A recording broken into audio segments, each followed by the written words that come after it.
So today we're gonna make a really yummy immune building soup. And this soup is not a big old long drawn out soup that's like some of my soups are, but this one is meant to be quick. And this is actually one of my favorite breakfasts. You can eat it for any meal, but I'm gonna show you how to just kind of whip it together. And you know, the directions are pretty simple, but one of the things I'm going to take a little extra time in is I'm going to talk about how to think Ayurvedically about your vegetables. So this recipe calls for a cup of vegetables, and so it's like you can, you know, eating seasonally. If you can, you know, get seasonal vegetables, that's a pretty good thing to follow. You know, whatever you can get at the farmer's market, whatever you can get if you're growing any of your own vegetables. But if you can't, and you just go to the supermarket, it's just like every vegetable, right? I want to give you some tips to think about, like which vegetables are the best to put in at which time of year. And so this isn't like set in stone. You don't have to do this every time, but I do want to give you some concepts to start thinking about which vegetables are better to eat at which time of the year. So let me flip you around. I got you in a claw right now. I'm going to flip you around. I'm going to show you all the ingredients that go into this soup, and then we're going to whip it up and make some yummy soup. Okay, so this soup, the primary ingredient is the miso, and you want to make sure that the miso you're using is certified organic.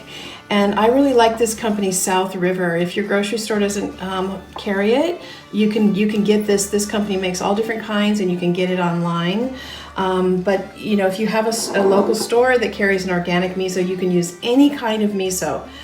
There are dozens and dozens of varieties, and you just need to pick one that you like. The other thing, and so the miso is, you know, that's your protein, that's your beneficial bacteria to build your gut. And remember, 70% of your immune system is in your digestive tract.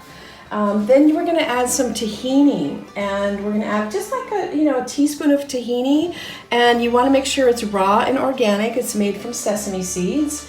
And the thing about tahini is it's a really clean, easy to digest protein, and it's got really healthy fat. So you're adding a teaspoon of, just a dollop of tahini that adds a nice nutty flavor and adds some good beneficial fat. And then you're going to add some seaweed. This is something that can be ordered online, Emerald Cove. And you can, this is an arame. I like the arame because it's small. And when I put it in, it's just like little pieces. But there are lots of different varieties of seaweed that you can get, okay? And you use whatever it is. Then we're gonna put in some shiitake. Shiitake adds shiitake is really nice because it adds like extra flavor, and it adds like a moistness and a denseness to the soup.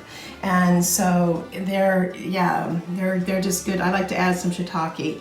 Then we're gonna add a little bit of ginger, just a little bit of grated ginger. I'm gonna put in a teaspoon of finely grated ginger. And ginger is always good to get a little bit into your breakfast. It helps wake up your digestion, increase the flow of blood and oxygen to your brain.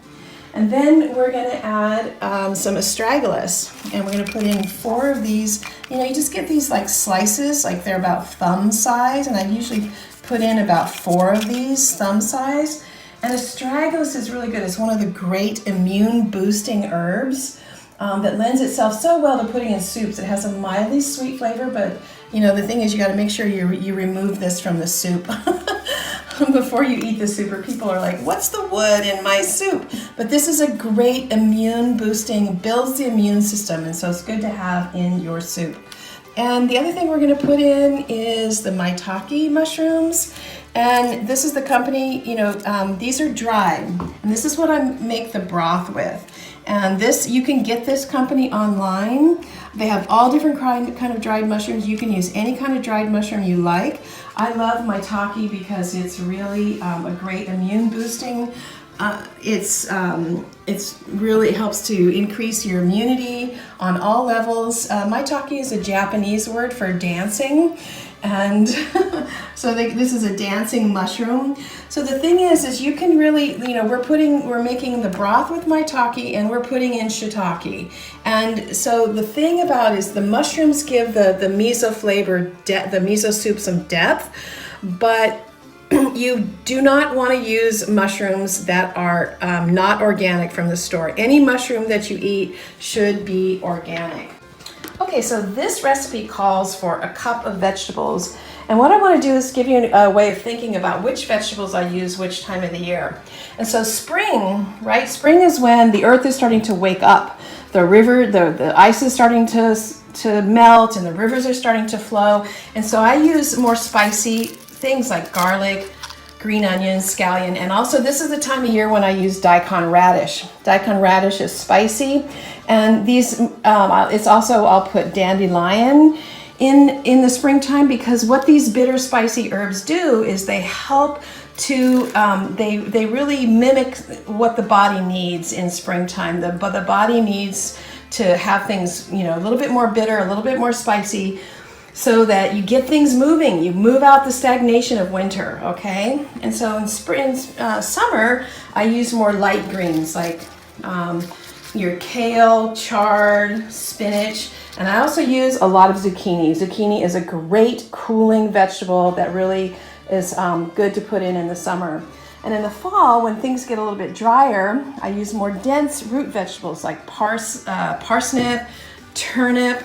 You can also use rutabaga, and these vegetables, they're more dense. They are nurturing, they're nutritive, they're they're very dense. And so when you put these in, you got to make sure that you've chopped them up really small, okay? This is a quick soup. So when you put in your, these are very moistening. And so when you add your moistening vegetables, your fall root vegetables, you got to make sure they're chopped up really small. And then in the winter, you just go for whatever's in season. A lot of people still have cabbage, green and red cabbage on hand.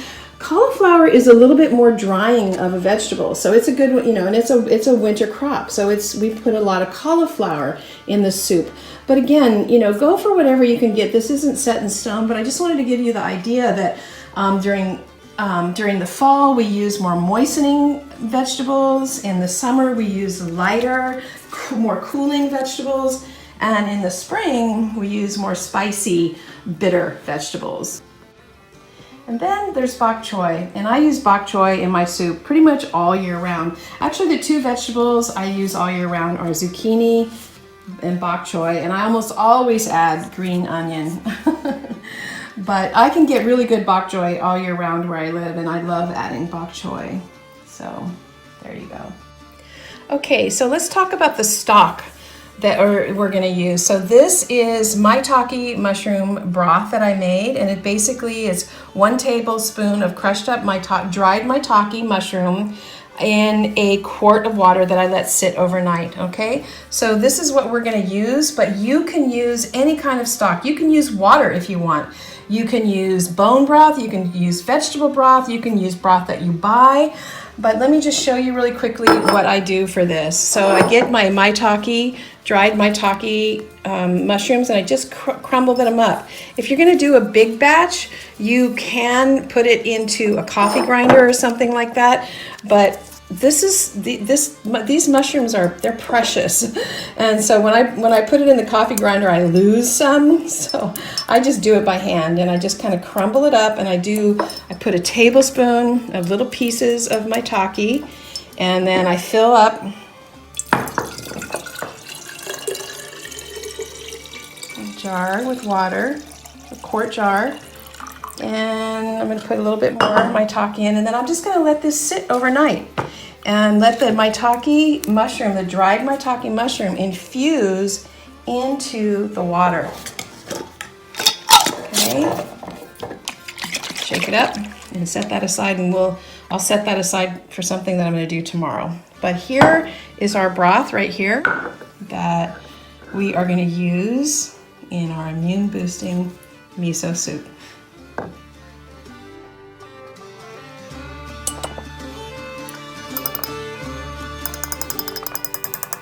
Over here.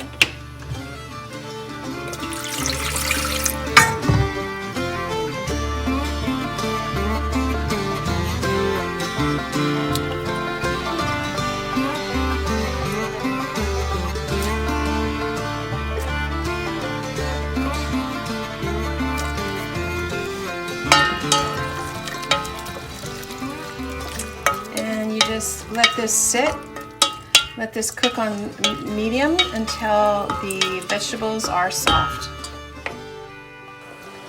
Okay, so the veggies are mostly soft. So now what I do is I remove the astragalus, because if I'm eating it myself, I don't remove it. I just leave it in there, and I know to avoid it. And I actually don't mind getting a little bit in my mouth and sucking on it. I know there's one more piece in there, but if you're going to be serving this to other people, remove the astragalus, okay? Then what you want to do is just take a little bit of broth and mix it in with the miso. And you want to just get your miso all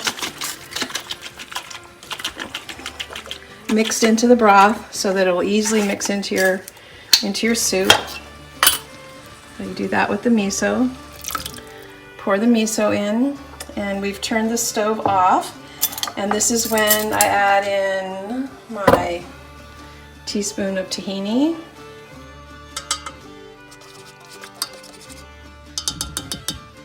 And then you add another cup or two of your broth. And basically you're ready. Just stir all that in.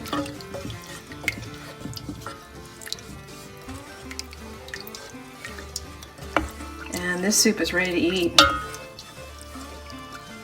Then see how simple and easy this soup is, and you just got all that delicious. You can garnish it with some more green onions or some cilantro, but oh my gosh, I'm hungry.